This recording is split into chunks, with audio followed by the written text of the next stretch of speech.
Well, welcome everyone to this American Society of Nephrology live webinar called IOTA, Increasing Organ Transplant Access, the CMMI program model for transplant medical directors. I want to welcome all of our attendees. I know quite a number of you are maybe late or not getting on, and let your colleagues know that this is being recorded. I'm Rosalind Mannon. I'm a nephrologist at the University of Nebraska Medical Center. I'm the inaugural chair of the American Society of Nephrology Transplant Policy Committee. I'm joined today by our three exciting speakers, Dr. Sumit Mohan, professor of medicine and division of nephrology, also a professor of epidemiology at Columbia University School of Medicine. Dr. Mohan will talk to us about what this model means and its implication for transplanters. Our second speaker is Dr. Adam Wilk, Associate Professor of Surgery and Epidemiology at Indiana University School of Medicine. And he'll give us a perspective of what payers are looking at in terms of this model. And then our third presentation will be by Dr. Suzanne Watnick, Professor of Medicine at the University of Washington, and also an inaugural health policy scholar and resident at the American Society of Nephrology, providing her perspective for general nephrologists of how this program will work. So I'm going to go ahead and mute myself and let Dr. Mohan take over. I'd encourage all of you at the end, we'll be able to take questions live, believe it or not. Or if you're rather prefer to use the chat function, you can use that. So without further ado, I'm turning it over to Dr. Mohan. Thank you, Roz. See if I can get my slides up. So hopefully everybody can see my slides. So we're talking about the increasing organ transplant access model today from CMMI, and sort of my goal is to provide a broad overview of the model, what its implications are, the ways transplant centers are going to be measured, its goals, and sort of how we see it working. So this is a 6-year model with performance year 1 starting in July 2025. It's a policy that's uniquely focused on increasing kidney transplant volumes specifically. That is what they're primarily focused on. It includes a number of priorities that we've advocated for as ASN and from the transplant committee that Roz just alluded to. And this is a model that requires mandatory participation for transplant centers in 50% of the DSA. So a total of 103 transplant centers are randomized into this. So they don't have a choice as to whether they're part of the model or not, but it's set up to allow centers to succeed. And so I think those centers that are now being required to participate, I think there's a real opportunity for growth and success here. So these are the participating donation service areas. As you can see, it's relatively random across the country. And if you're in one of these DSAs, all of the transplant centers in that DSA are randomized, not just you. So what does the model include? So it's like any value-based care model, there's sort of points that one gets in order to be able to get the incentives. Unlike most other value-based care models, the goal is to sort of do more, not do less, in order to meet benchmarks and achieve a certain quality of care and sort of do better by patients. So the domains that IOTA has are 3. There's the achievement domain, which is the primary domain, which is growth. The efficiency domain, which for the purposes of the model defines the organ offer acceptance rate, and I'll come back to this in a minute.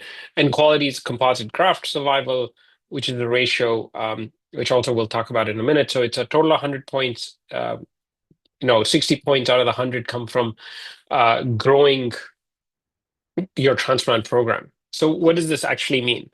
So the way it's set is the volume measure the target is a rolling 3-year baseline that starts 48 months prior to the performance year that you're in. Plus the national growth rate. The national growth rate last year was very low, as 1%. So for the purposes of our calculations and the discussion, I'm going to pretend like the national growth rate was 0. It'll make a minor difference to some of the calculations, but not a large. And I think the important point here to note is that if you don't grow, you get about 30 points. If you do grow even a small amount, you get 40 points right away. And from that point on, your incentives start kicking in. Just the size of the incentive changes over time. Um, the organ offer acceptance rate is the adjusted organ offer acceptance rate as reported by SRTR. So for those of you who are wondering where this is page 14 of the program specific report for your transplant center. You may recall the figure on the right that this is our organ offer acceptance rate at Columbia. And if you look at your PSR, there's a similar figure there. What they're proposing to do is take the hazard ratio for the center, convert it into a percentile score for all participating centers. And so depending on where you are on the percentile, you get points. If you're sort of middle of the pack in the 50th percentile, you still get 10 points. And that's something you should just hold on, keep for a second. If you have, there is a composite graft survival, which is the other measure, which is worth 20 points as well. This is a little bit unusual. It's unadjusted composite graft survival, one. Two, it's not a time to event analysis. So what they're looking for is the proportion of grafts that were transplanted in the performance year that are still functioning at the end of the year, right? So uh, it's unusual in that it's A, not adjusted for any factors, B, that the at-risk time is much greater for patient that may have been transplanted early in the performance year versus late in the performance year, and there's sort of no accounting for that difference in at-risk period, as you'd normally expect to see in a time to event analysis. And they plan to sort of extend this year over year for 6 years. So by the end of this value model, there'll be a group of patients that have been followed for 5 to 6 years and contribute to that graft survival ratio. Notably, this excludes multi-organs and pediatrics from the numerator, even those are included in the denominator, right? The other things to note, particularly for the volume, is while the value-based care model is going to provide incentives based on Medicare patients, that is primary and second, whether the patient has primary fee-for-service Medicare or their Medicare fee-for-service is their secondary insurance, they count in terms of those individuals getting an incentive. However, it's your entire transplant volume that is used for determining which volume benchmark you've met. So just as an example, to give you sort of a sense of what the size of the incentive is, because I do believe this is a large incentive. So let's assume this is a transplant center that is doing 200 transplants annually every year, right? If you're doing that, a 5% growth would mean a transplant volume goes up to 210. That would give you 40 points. If you're a middle of the pack dialysis unit, a transplant center that has, that is the 50th percentile for quality outcomes and 50th percentile for organ offer acceptance rate, that gives you another 26 points. So that gets you to 66 points. At 66 points, that you gain an incentive of $2,200 approximately. That $2,200 is not just on the 10 additional kidneys that you've transplanted. It's for all the Medicare fee-for-service kidneys recipients in the 210. If you assume that about 60% of your transplants are Medicare, which is the math that I've used because that's sort of what our current case mix is, that's a $283,000 as an incentive. If you have a 15% growth and you're doing an additional 30 kidneys, you're starting to approach almost $1 million in incentives. So the incentives grow very quickly because they grow based on performance. And when you multiply over such a large number, it's a sizable incentive. Obviously, if you have 80th percentile or higher on the organ offer acceptance rate and the graft outcomes, you can actually get 100 points.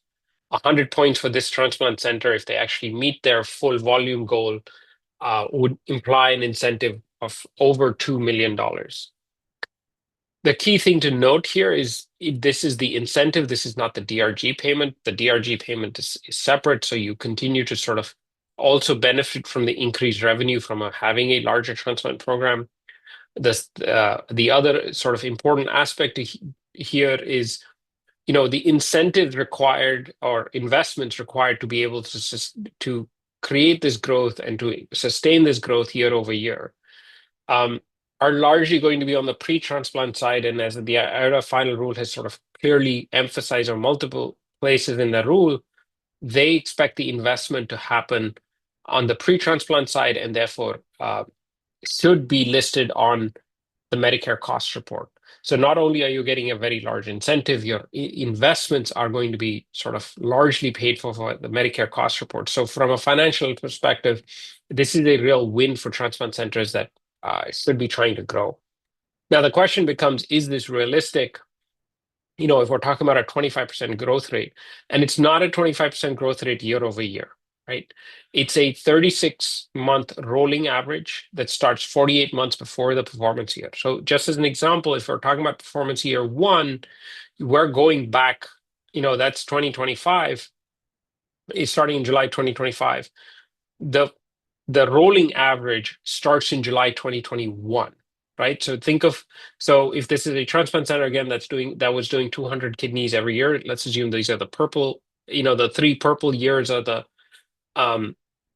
years that count. We take the average, that's the baseline for your calculation for year one. The average of those 3 years is 200. If you actually meet your goals, you get to 250. You have an actual growth of 25% and you get 50 kidneys. In the subsequent year, your rolling average moves a year down. However, it still doesn't include the performance year one. So your baseline could still be 200 kidneys and you could still do 250 kidneys, which is essentially no growth between year one and year two, and still meet the full incentive. Now, obviously, that doesn't last forever. At some point, the baseline starts to include sort of your performance years. But on average, because it continues to be a lagging indicator of your performance, it's rare that you're going to need to grow by more than 8% year over year to be able to meet the targets to get the full growth incentive. Now, for a 200 kidney program, every year thereafter, we're talking about growing by about 20 to 30 kidneys, which is well within sort of the realm of possibility of for centers that are trying to grow and investing towards growth. Other key elements, as I mentioned, the volume is based on all transplants, regardless of payer, but the incentive is only based on fee-for-service Medicare patients, that is, and regardless of whether it's a primary fee-for-service or secondary fee-for-service, and that's including the secondary fee-for-service sort of dramatically increases the number of recipients at a transplant center that would account for the incentive. The Medicare cost report, however, is even broader. It includes the proportion of the Medicare cost report that gets reimbursed depends both on the Medicare population and the Medicare Advantage. So it's actually even larger than 60% in this case. The quality measure is currently unadjusted, and this is going to change, but for the first 2 years, this is what we expect to see. Whether what the new measures are currently remain unclear, but I think with the new administration and sort of new guidance from CMMI, the likelihood that there's going to be sort of additional reporting requirements is low. And so they are going to base the next iteration of quality measures, both are likely to include sort of adjustments of this quality measure as well as quality measures that are based on existing data that is already available. One of the things that CMMI has sort of indicated in the IOTA rule and sort of is that they are paying attention to out-of-sequence allocation and how it affects volume and access to kidneys for transplant centers and their patients. And so there's certainly a possibility that out-of-sequence allocation, kidneys allocated out-of-sequence, may not count towards volume at some point in the future, but that remains to be seen. So given how it's structured, what does this mean? How does a transplant center sort of pivot and position themselves better? If you're going to grow, you need a better and a bigger, better optimized wait list. You need to have patients that are active and available to be transplanted if you're going to support that growth. You need many more active patients who are actually ready to get a transplant. So you have to sort of do away with internal holds. That allows you to receive more organ offers and say yes to those organ offers to be able to transplant them. Having internal hold patients would mean that you're not going to be able to say yes, and that would adversely impact your organ offer acceptance rate. Because the quality measure is currently unadjusted, we recommend sort of, the idea is that you're going to be incentivized to do list and transplant younger patients. Works better for graft survival for an unadjusted metric too. It does mean prioritizing individuals along dialysis time because that improves organ offer priority and acceptance rates. It does also require sort of more attention to organ filters and organ acceptance criteria to improve organ offer acceptance rates. And then finally, there are, as IOTA has sort of articulated very clearly in their final plan, one of the things they're hoping to see is that centers will grow their living donor programs, which should help both their organ offer acceptance rate as well as their growth. And this sort of year-over-year growth is going to be hard to sustain for a transplant center if they're not, doing this, not partnering with referring providers and creating a shared care model that allows them to refer stable transplant patients back to them. And very quickly, sort of the other components. Yes, transplant nephrology is sort of central and key to this model, but the general nephrology component is equally important. We're going to have to partner with our general nephrology colleagues to make sure that we have appropriate referrals, we are supporting our wait list, and that we're referring these individuals back. I talked about the Medicare cost report. This is going to be the home of what most transplant centers are going to invest in, which is whether it is more waitlist coordinators, pre-transplant coordinators, patient navigators, all of those can go onto a Medicare cost report. There are some other sort of smaller details. There was a health equity plan in the original proposal that is no longer mandatory; it's voluntary. There are certainly some additional transparency requirements that transplant centers need to pay attention to, including sharing their patient selection criteria, organ selection criteria, in an effort to sort of empower patients to make better choices. Sharing organ offer data was sort of withdrawn from the final rule, but I can attest to the fact that that sort of remains an area of a lot of interest, both at HRSA and CMS. So we should expect to hear more about that. And so status of the final model, just, as a summary, it's a $15,000 upside. I haven't talked about the $2,000 downside payment, only because it's very hard to end up in a situation where you are going to have that negative down payment, and that's sort of part of the design. They wanted to make this a positive incentive rather than have a much bigger carrot than stick. However, failure to participate and failure to consistently engage with the IOTA model is likely to draw scrutiny from CMMI, likely to trigger audits, and may affect the transplant center's ability to participate with Medicare Part B and Part D, right? So something to keep in mind. The other quality measures sort of that they had talked about in the proposed rule have also gone away. So in summary, it's a value-based care model that provides significant CMS incentives for all centers in the randomized DSAs to grow. They've provided not just financial incentives, but sort of funding for resources, at least partly through the Medicare cost report. I think growing a transplant center requires optimization of size, structure, resources, and sort of, a soup to nuts sort of full overview of what is it going to require to grow. For your colleagues in the other transplant programs within your transplant centers, multi-organ transplants do count. So heart kidneys, liver kidneys count towards the numbers. So that will sort of hopefully make them happy. And then finally, I'd say that if you fail to act, it is going to lead to a decrease in market share for a transplant center, because every other transplant center within that DSA is also randomized and sort of has the same incentives to being provided to grow. I'll pause there and hand it back to you, Roz. Great. Thank you, Sumit. Again, I want to remind participants to please put your questions in the chat. They're being monitored by our ASN staff, our policy lead, Rachel Meyer, and David White, who is the Senior Regulatory and Quality Officer. And now we'll hear from Dr. Adam Wilk about the perspective from payers. Great. Thank you very much, Roz. Thank you, Sumit. Appreciate the opportunity to be speaking with you all today. I am, by way of disclosures, I need to highlight that I am not Tom Duvall. He was originally slated to be speaking here to give the insider's perspective on Medicare and what they're thinking about with respect to IOTA and other payment models in this space. Instead, I am offering something of a more semi-objective perspective on what Medicare is showing us, not just what they're telling us. and how it fits into the broader context across payers and other incentives to move the needle on transplant volume. So broader picture first. So IOTA comes from CMMI, as Sumit pointed out. What I'm listing on this slide are a few key examples of major payment models that CMMI has put forward and implemented over the last 14 years or so, including some that many of the hospitals represented on this call have probably been participating in. All of these models, including IOTA, are part of a broader movement towards value-based payment for basically all beneficiaries in Medicare. So the stated goal, in fact, is that all Medicare fee-for-service beneficiaries will be in a care relationship with accountability for quality or total cost of care. That's value-based payment by 2030. And I think Medicare is probably going to achieve that benchmark or come darn close.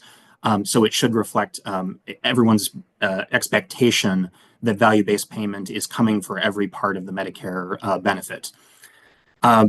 The other relevant piece here is the public statement that Medicare has made about their vision. The value-based payment movement is towards a health system that achieves equitable outcomes through high-quality, affordable, person-centered care. Not just payment systems that support these things, but indeed the whole health system. And so what I mean to reflect there for transplant care is that Medicare and its private insurance peers don't necessarily just have a vision to affect the services that they directly reimburse along the transplant care pathway, or the services that their peers in HRSA or OPTN regulate, but rather the whole system. So when you're thinking about ways to respond to IOTA, it's important to think about how all participants in the transplant care system all along the care pathway are being affected by growth in transplant volume. Those are the actors that Medicare and other payers are expecting that you will interact with and coordinate with in order to benefit all patients along the transplant care pathway and likely advance revenues and other benefits associated with transplant. Okay, so now I want to take a step back to think about how payers are thinking about specific incentives related to transplant volume. So maybe the first two bullet points here pertain more to private insurers than Medicare, but all payers have some interest in keeping their beneficiaries happy. For private payers, that means retaining their premium revenues, and they can do that through by ensuring at least sufficient access to transplant services for most members. That means keeping at least some transplant hospitals in network, right? As well as offering some semblance of high quality care as patients perceive them when they do receive transplant-related care. Emphasis on quality has always been a part of most of these payment models, so this is nothing new when it comes to IOTA. But I want to draw attention to this other incentive that many payers have in this context, which is to save money where possible. Now, payers can achieve some savings by reducing prices, as through negotiations or maybe excluding from their provider networks hospitals or other providers that don't want to play ball. Or by reducing volume, which we can often see through prior authorization requirements if they're particularly restrictive, denial of coverage for certain services, or other mechanisms. But then there's this other line where many payers, can prioritize cost-effective services over other services where possible as another vehicle for saving money. But then in the context of transplant, the question becomes, to what extent do payers see transplant as a cost-effective service? Well, Medicare has planted its flag on this issue in its regulations by pointing to a mean assumption of $40,000 in savings per transplant over 10 years. Now, you can quibble with that particular number. Medicare actually includes a range of estimates in its final rule also. But I think it's important to recognize that this is a mean assumption. So the estimates can vary across patient subgroups. There are some patient subgroups for which transplant is likely to be considered less cost effective. I'm thinking particularly about older patients, patients with multiple comorbidities, those sorts of folks who are more likely to have complications in the wake of a transplant surgical event, and to have hospitalizations in the postoperative period, multiple of them probably. Those can be very expensive and significantly reduce the likelihood that the payer would see real savings over 10 years. And then another piece of this is the 10 years, right? If you're looking out 10 years, the reason savings emerge is because of forewent dialysis services for patients who undergo a sustainable kidney transplantation, right? The alternative is just paying for dialysis for 10 years, which is quite expensive. But that's not exactly the alternative. That might be the alternative that Medicare is thinking about because they have a very strong likelihood of retaining most of their beneficiaries for the full 10-year window. For many other payers, though, maybe the average length of time they can expect to retain a beneficiary with ESKD after transplant is quite a bit shorter. Turnover across plans or across insurance markets are much different. And so for other payers, maybe the $40,000 in savings over 10 years is not the relevant figure because they're thinking over a much shorter time horizon. So again, what that means from the payer's perspective is that there are many options for thinking about ways to save money in the context of transplant care, but in the context of thinking about cost-effective services versus others, transplant might be considered cost-effective for some patients, but not for others, and that might mean selective contract structures, prior authorization requirements, benefit designs, and other ways that promote transplant for some but not for others, in ways that IOTA is actually a little bit different from. So that takes us back to Medicare. So Medicare through IOTA and through many other programs and initiatives, I think is showing us that they do intend to support transplant access pretty definitively. And that may be in part because of their greater likelihood of retaining beneficiaries over the longer term, perhaps, at least from an economics theory perspective. Some of the other signals they provided include the organ acquisition cost reimbursement system, the Medicare cost reports that Sumit alluded to. It's a pretty near unique signal of support for transplant services. This system of cost-based reimbursement really only exists in Medicare for transplant and for critical access hospitals. So that might serve as something of a signal for how Medicare thinks about this. Medicare has also partnered with HRSA and OPTN, particularly in the last few years, trying to align performance measures and even drop some performance measures that were redundant with what HRSA and OPTN had in place. So that might be another signal that Medicare really does care about this. They've also implemented other payment models, not transplant center-centric ones, mind you, but other payment models that seek to advance growth in transplant use. The ETC model was a dialysis clinic-facing model that's been operating from 21 up through this year. It'll be discontinued after this year because it hasn't shown much effect. CKCC is still ongoing. That one is nephrology practice focused and may include some transplant center partners, but there just hasn't been a lot of engagement of transplant hospitals in those models. Overall, I have kind of lukewarm feelings about the impacts of these models on transplant, and that might lead us to think that Medicare maybe isn't trying hard enough, but now they've got IOTA to point to, which is the transplant center focused model and the first of its kind in Medicare. I won't go through the details here. Sumit did that quite ably.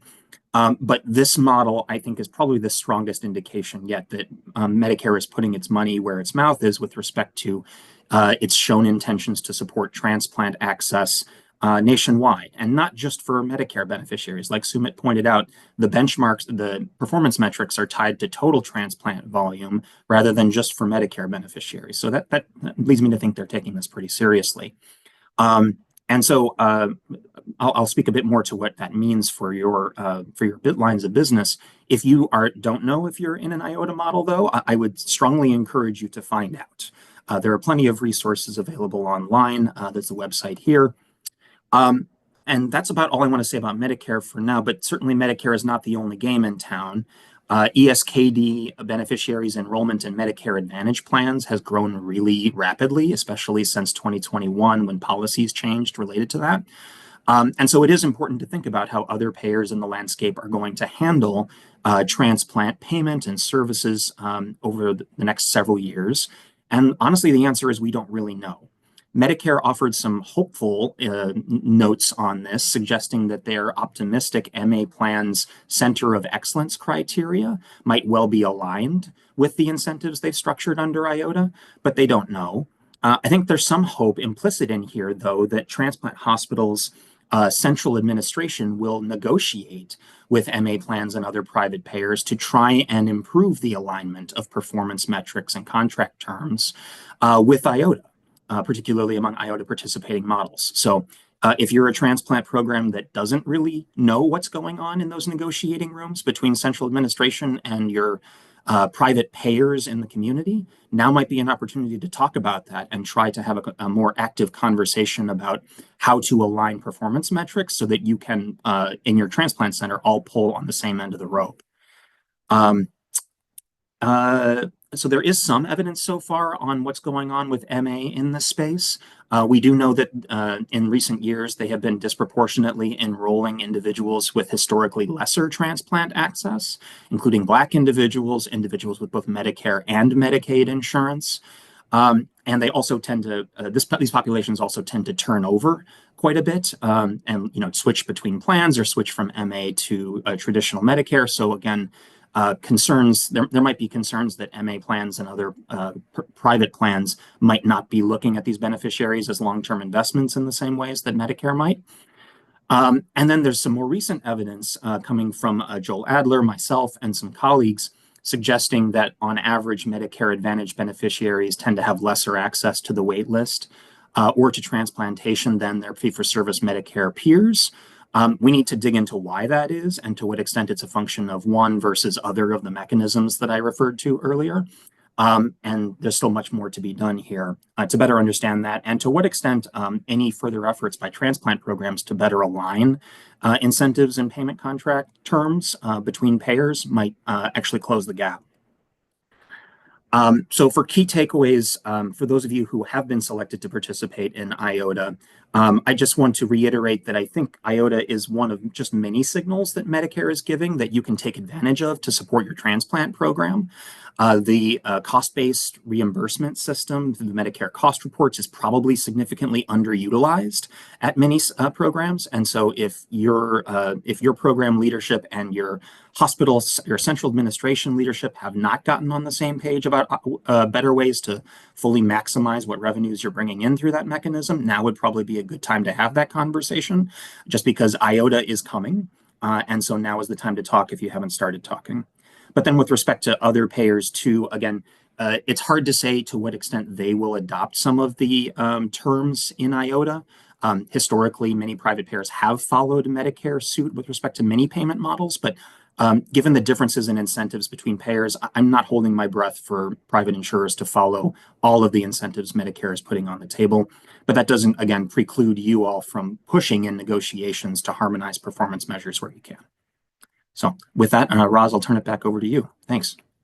Great, Adam. And again, feel free to put in questions into the chat. We'll come back. I've already generated a zillion questions, but again, our next speaker is Dr. Suzanne Watnick. And Suzanne will give us a perspective from the general nephrologist, but also as a key thought leader in terms of health policy.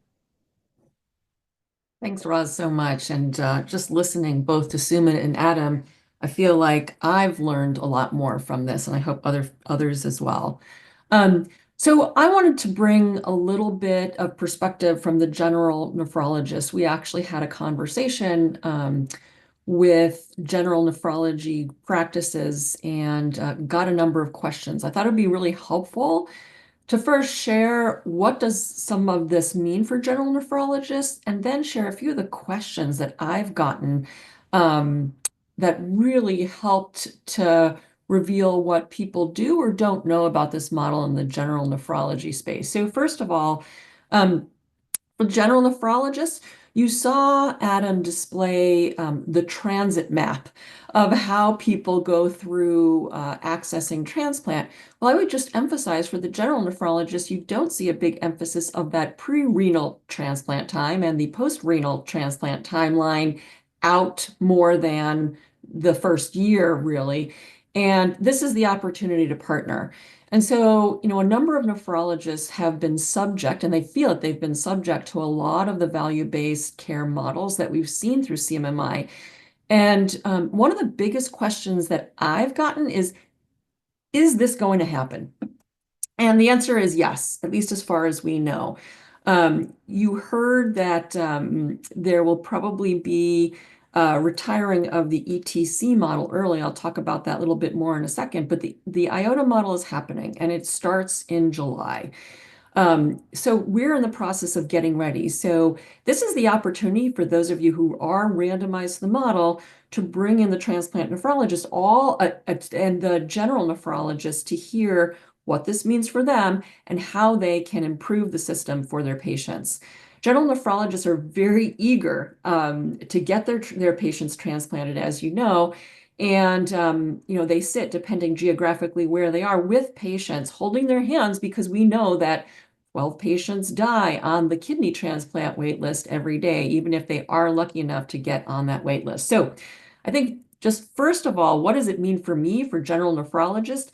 Potential opportunities, taking advantage of expanded opportunities for their patients to get transplanted. And so I would emphasize that first and foremost as you're talking with your referring general nephrologists.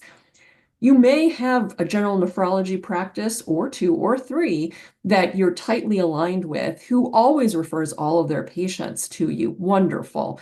How about other groups that may refer some or not all? That's a wonderful place to focus some of the education and information to make sure that they're aware of what this is. You saw Sumit and then Adam display the three areas about getting more patients transplanted, increasing the efficiency of transplants, and then the quality of transplants. So educating general nephrologists that those are the three areas where they're going to be looking in particular might make them enthusiastic to refer to you, knowing that you're going to be putting and emphasizing extra resources. A second opportunity that would be very clear for a general nephrologist is to help their patients pick a program that's best suited to meet their needs and advocate in organ offers that are made. What does that mean in terms of you helping the general nephrologist understand? Well, again, this comes to transparency. I can't begin to say how many general nephrologists have said again and again, I'm not really sure, what I need for this program versus that program. Actually getting that list out there, and this is part of actually the criteria for the IOTA program, to make sure that there are transparent criteria out there so that people know what is required of patients, and that's going to probably become more and more important. So get ready with that. Make sure you have not just a clear list, but a clear and understandable list that patients will really be able to understand when their general nephrologist explains that to them. And then explaining a little bit to the general nephrologist how organ offers are made. In my previous position prior to joining with ASN, overseeing the general Western Washington area, had 140 nephrologists and nephrologist practitioners who reported to us. And when we talked about transplant criteria, I would say more than half of them really didn't know what the criteria were in particular. And a lot of them didn't understand how organ offers were made. So again, this is an opportunity for you to provide education. Another thing in terms of what does it mean for me, I think, again, thinking about other value-based care models where their patients might be enrolled. It's a confusing alphabet soup. So the IOTA model, there's also the KCC voluntary model, which a number of general nephrologists may be involved with. And the number of transplants that are performed for those patients actually can result in monetary bonuses for them or their general practices. So letting them know that they can improve their performance in other areas for their patients is great. The ESRD treatment choices mandatory model will likely be finishing up this year, as you heard Adam say. Nonetheless, this year is relevant, so the last 6 months of the year when the IOTA model starts may be beneficial. But again, it's a point of confusion for general nephrologists understanding what value-based care program they're required to pay attention to or not. And you can specifically say, hey, the government's actually specifically looking still from a value-based perspective at the number of transplants that are happening for your patients. It doesn't just end when the ETC model ends. And then one more area that I think is worthwhile mentioning in terms of potential opportunities for general nephrologists is just to diversify their practice by caring for more transplant recipients. I will say that general nephrologists, they earn a lot of their business by driving around and seeing dialysis patients. And they really, a number of them look forward to diversifying their practice. And there may be specific champions within practices who would be eager to have an expanded practice, seeing more patients. So again, this is an opportunity for you to partner. Okay, I want to quickly mention 4 potential challenges after mentioning those 4 potential opportunities. So what's the first potential challenge that I've heard from general nephrologists? Accessing the wait list at all in the first place is really a black box and potential barrier. So I mentioned this earlier just in terms of listing in a transparent way, what are the elements that you're going to be looking at, and what are the absolutes, and what are the, well, maybe, but we need to work on this. So again, it's the opportunity to meet and improve and provide a smoother transition for patients through the journey of either advanced kidney failure disease or end-stage kidney disease on dialysis treatment to transition into transplant as smoothly as possible. Next of your potential challenges, just processing all this newly available information yourself and then sharing this with the providers and the patients through team members. So if there is the opportunity, not just for nephrologists, to nephrologists, transplant nephrologists, to general nephrologists to have conversation, but also for your team to have conversations with their team, how can we smoothly make transitions? How can we make sure that not just that there's a smooth transition to transplant, but post-transplant, what do you want to do to make sure that this post-transplant transition with more patients being transplanted, hopefully, is going to be as smooth as possible? The third of the 4 that I want to mention before we take questions is just feeling confident in caring for more transplant patients long term. So how can you provide resources to these practices to educate about what is the latest and the greatest? Or if you don't have time to meet with them, can you point them in the right direction for great webinars or in-person meetings where you think that they can educate themselves and their teams about this?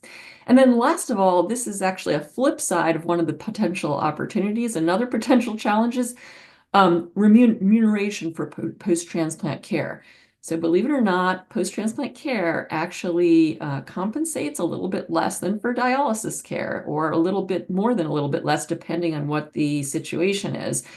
So again, reminding that if you have more patients to transplant, going to benefit patients' quality of life, they are going to not only be a grateful group to care for, but improve their quality of life and have more patients that you can care for in particular and diversify practice. So I think I'm going to end there. There are a lot of questions that general nephrologists have had, but I would say if you have any specific areas you want to know as you pose questions in the next 10 or so minutes, happy to provide things that I've heard from the community. Thank you very much.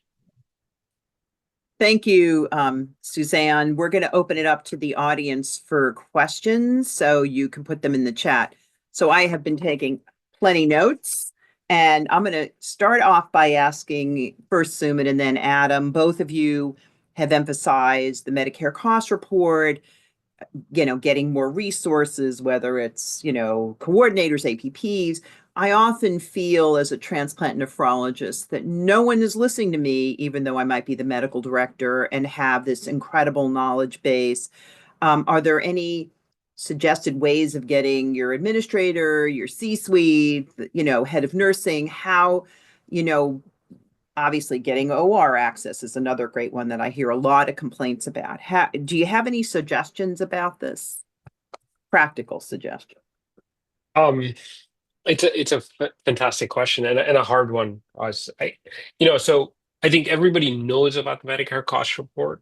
I think and preliminary analysis from the Medicare cost report shows that transplant centers are sort of all over the map in terms of how effective they are about using it in terms of getting reimbursement for pre-transplant activities, right? So some centers do time studies, some don't. We're an example of a center that wasn't doing time studies for all physicians and now have. So there's a lot of opportunity to optimize. One of the things that sort of worked in our favor when we had this conversation with our C-suite was sort of putting sort of precise numbers up. So the slides that I presented are an example of slides that we use in our discussions internally to talk about the impact of IOTA and what the incentive is.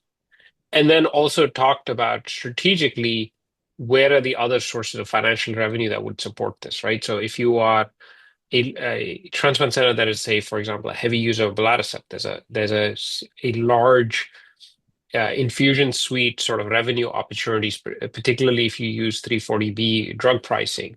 There's an opportunity for recognizing that larger wait lists means more patients in the healthcare system, more, sort of a larger number of consultations and more procedures, more stress tests.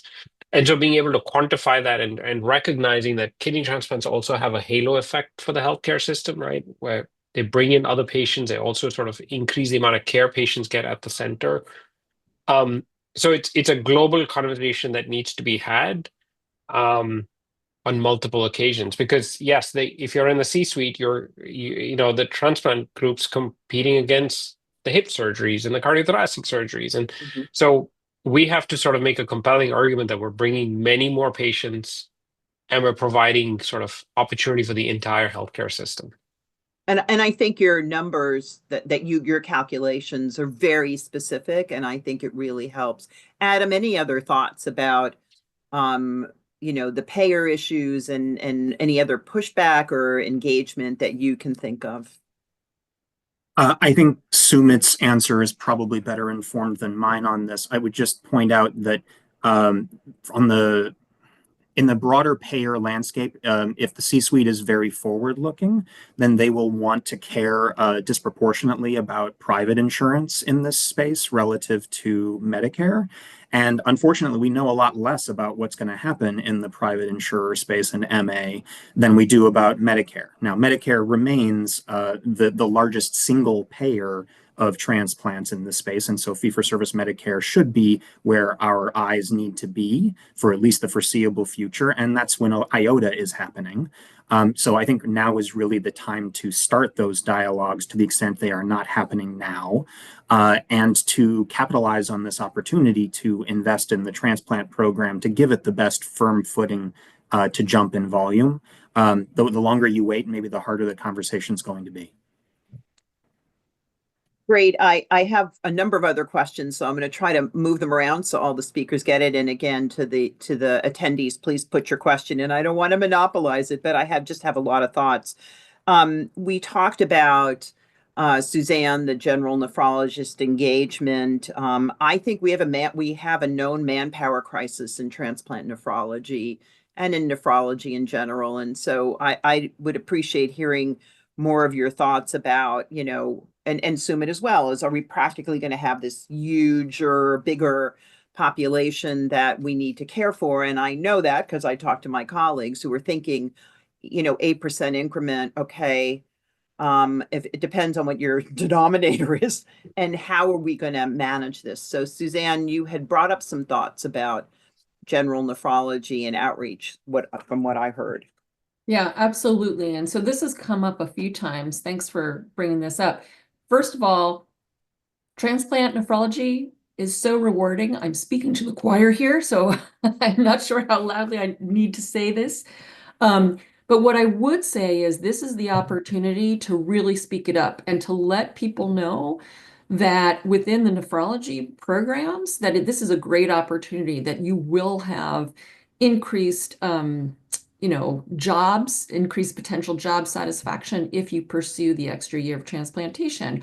Also, with a lot of the ASN work that we've done, just in terms of getting ACGME certification for transplantation, to make sure that reimbursement for specific transplant nephrology issues, you'll see that coming in as well. So I'd love to hear more about that from some people on the transplant nephrology side.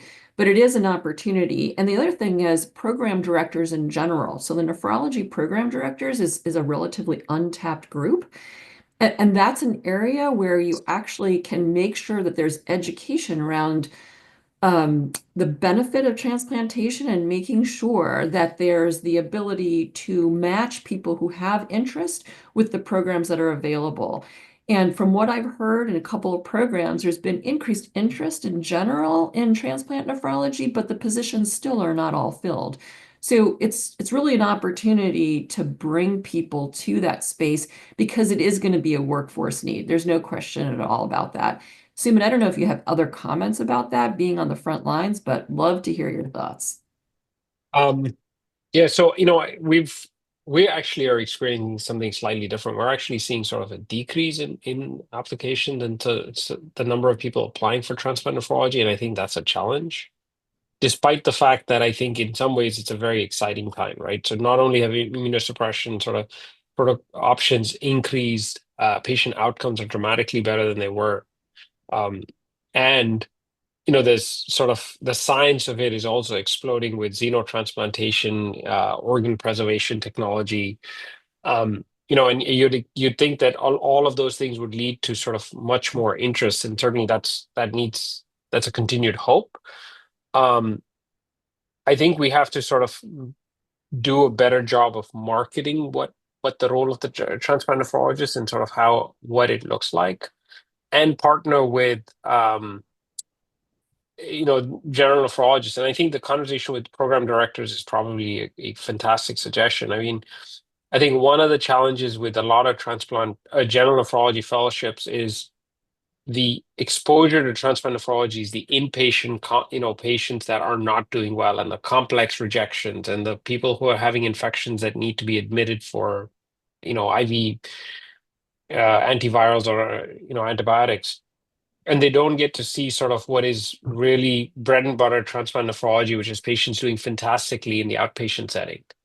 And I think sort of changing that paradigm of what we expose them to and what kind of training we provide, I think is one piece of it. I'm hoping the ACGME effort that Rachel, David, and others on this call have helped lead, I think would sort of be, it's a positive development for the field as well, and hopefully will attract more attention. We don't have an unending source of organs, guys, although the non-use of authorized and recovered organs has been a real challenge in the field. I wanted to go back to live donation, which was alluded to, has remained stagnant. Suzanne, or any thoughts about what is happening now in the policy sphere that may be really trying to address this? Because this program, the incentive is to the center. It's not necessarily helping potentially medically appropriate donors move forward because they have other barriers. Absolutely. I actually do want to make a couple comments here. So first of all, this is another place for educating general nephrologists. They're not aware. A lot of them are not aware that living donation has been really stagnant, that it's really been with deceased donation that you've seen the increase in numbers, and this is a place of opportunity. And so when you say this is a place of opportunity, giving a gift of life is not an easy thing to do. There are barriers just in terms of taking time off from work, getting someplace and staying overnight, and all the costs and the funds that it may be on the potential donor. So we've been advocating pretty strongly on the living donor side at the American Society of Nephrology. In fact, Roz and I were just up on the Hill leading both the Transplant Policy Committee and the Policy and Advocacy Committee, advocating for something called the HOLD Act, the Honor Our Living Donors Act, which actually helps to decrease barriers to living donation. Just since this is a transplant nephrology group, just to get into a couple of details, it's basically looking at the donors as opposed to the recipients. What they're making in terms of how to qualify for NLDAC funds. And so right now you're actually looking at the recipients' income as opposed to the donor's income in terms of awarding funds. And that's silly. It really should be looking at the donor's income. And so bringing down that barrier and making it easier to be a living donor would be beneficial. And this is actually something that's been supported across the aisle. So with the 119th Congress, it's something we're advocating for. And the other thing that we really need to continue to do is modernize the system, make sure that it's easier to display what kinds of resources you have in terms of a program. And so appropriating the funds to modernize the system is something we've advocated for. So the modernization initiative, which was authorized both by the House and the Senate back in the summer of 23, needs appropriations to fund that. And that's a little difficult, and maybe more than a little these days, but we are advocating for this to get funds for FY26 to continue to modernize. So again, anything we can do to help with living donors, and the things that you can do is not only talk to people in your center about this, but actually reach out to your representative and your senators to let them know that you're interested and supportive is something you can do to help out. I know we're running out of time, and I still have three other things I'd like to ask all of you about. So I'm hoping ASN will give me a break.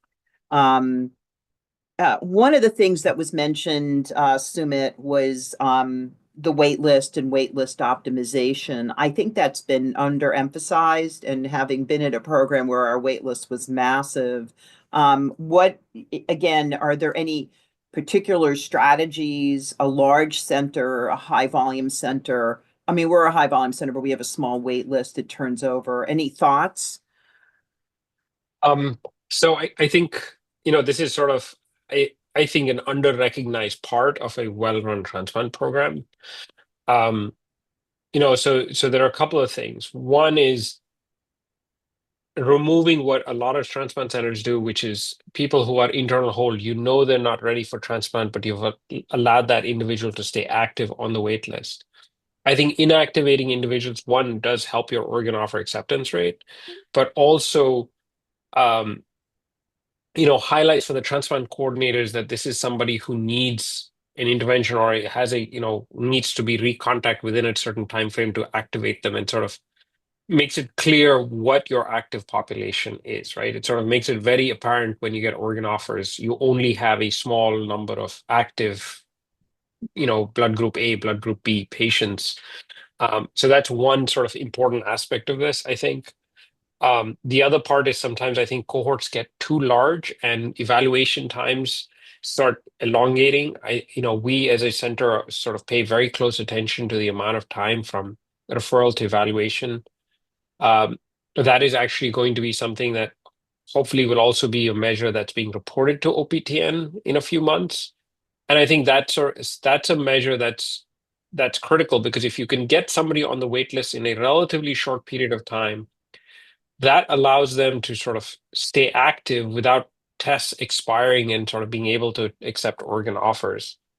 I think that's another component. And the third thing I would say is that there's confusion around the high KDPI consent and the organ filters. There are some centers that will have every patient on their wait list sign a high KDPI consent, and those centers tend to have the lowest organ offer acceptance for high KDPI organs.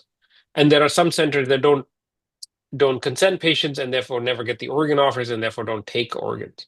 There's kind of a sweet spot where if you do it well and identify those individuals that you think will have a survival benefit from using a high KDPI or a HCV positive kidney and do it strategically, they will get organ offers that you can accept and sort of get them off the wait list quickly, right? So it requires someone to sort of dedicate time and effort to managing the wait list, overseeing the coordinators, help them understand these sort of clinical nuances.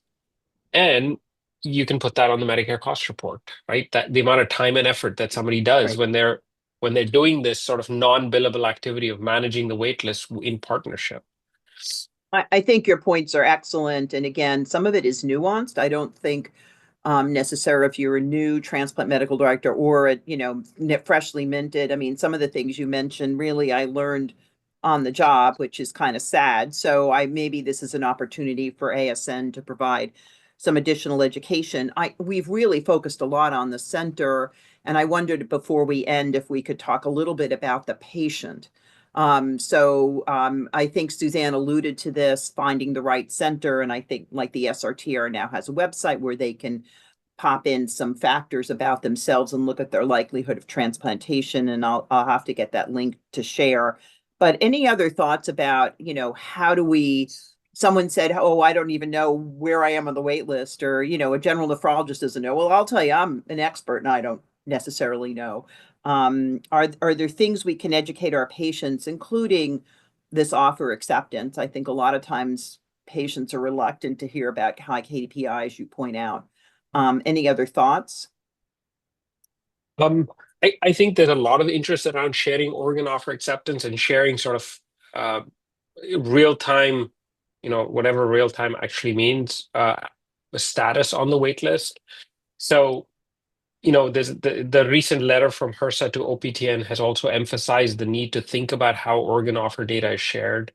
I think patients need to have a better understanding of what centers' criteria are for patient selection, which is a component of IOTA. I think those aspects are going to come out, and I think there is going to be sort of greater transparency in the system that will benefit patients, and will help people sort of start thinking about what's the best center that sort of mirrors their value systems in terms of the organ patients that they're willing to accept and the organ types that they're willing to accept. Suzanne, any other thoughts or last comment? I would just say that there is typically such a tight relationship between a person with kidney disease and their general nephrologist. They'll get to know their transplant nephrologist, but upfront, pre-transplant, it's a tight relationship. So I would say that anything you can provide to the general nephrology group that's referring the patient to educate, the patient will feel comfortable with that. And I think it's a good strategy to provide patient education through the entire nephrologist ecosystem. I'll stop with that, but actually one more thing. There are some patients who are so proactive and they will look around at different programs. So again, the more resources you have that are publicly available, put into language that is really understandable for smart patients is very helpful. Great. I think we are well over time and we'll lose our audience. I hate to wrap it up because I still have more questions and discussion, but hopefully we'll see some of you in person, and these topics are going to be a recurring theme as other national meetings. So thank you all, Sumit, Adam, Suzanne, for your insights, Rachel for organizing. I know David had another meeting, but I appreciate the support. This recording will be available. And of course, we can take online questions. So feel free to reach out to Rachel Meyer. Her address is actually on the ASN website. Thank you all.